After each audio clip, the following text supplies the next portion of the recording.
हाथ में लेने का प्रयास कर रहा है। ऐसे ही लखनऊ के अंदर भी देखने को मिला। लखनऊ में एक मॉल खुला है, वह मॉल अपने व्यावसायिक प्रतिष्ठान को लेकर काम कर रहा है और उसको लेकर के राजनीति का अड्डा बनाना, अनावश्यक बयानबाजी जारी करना और उसके नाम पर फिर सड़कों पर प्रदर्शन करके लोगों के आवागमन को बाधित करना और बार बार लखनऊ के प्रशासन से कहा गया सबके बावजूद भी अराजकता पैदा करने और सांप्रदायिक विद्वेष की स्थिति पैदा करने का जो कुत्सित प्रयास हो रहा है, यहां पे लखनऊ प्रशासन को बहुत गंभीरता से इसको लेना चाहिए। इस प्रकार की किसी भी शरारत को स्वीकार नहीं करना चाहिए। सख्ती से ऐसे तत्वों से निपटना चाहिए जो अनावश्यक मामलों को बढ़ावा देकर के माहौल खराब करने का प्रयास करते हैं। बहुत सारे माध्यम हैं, अगर किसी को सूचना लेनी है वे सूचनाएं उन लोगों से जाके ले सकते हैं, लेकिन कोई हस्तक्षेप करके आवागमन को बाधित करेगा।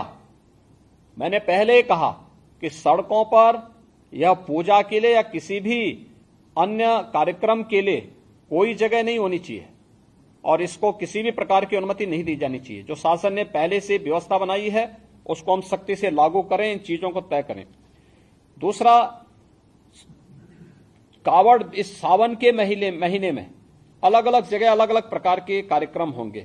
कहीं जलाभिषेक के कार्यक्रम होंगे, कहीं पे यात्राएं निकलेंगी, कहीं सावन मेले के कार्यक्रम होंगे, कहीं पर अन्य बड़े कार्यक्रम होंगे।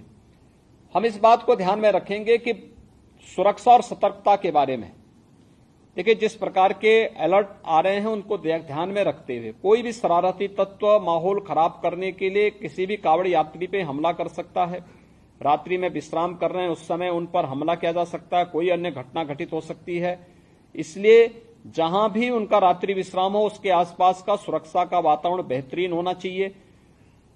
जहां जिस रूट पर भारी मात्रा में कावड़ यात्री चलें वहां पर ट्रैफिक डायवर्जन की व्यवस्था हो और ट्रैफिक डायवर्जन इस रूप में हो कि किसी को भी उसका उल्लंघन करने की परमिशन न हो।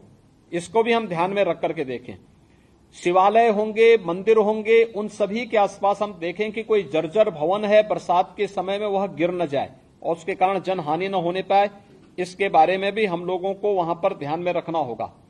बड़े देवालयों में, शिवालयों में भीड़ नियंत्रण के लिए हम लोग पहले से ही मंदिर प्रबंधन के साथ बैठ करके अपनी कार्य योजना बना लें और हम उसमें किसी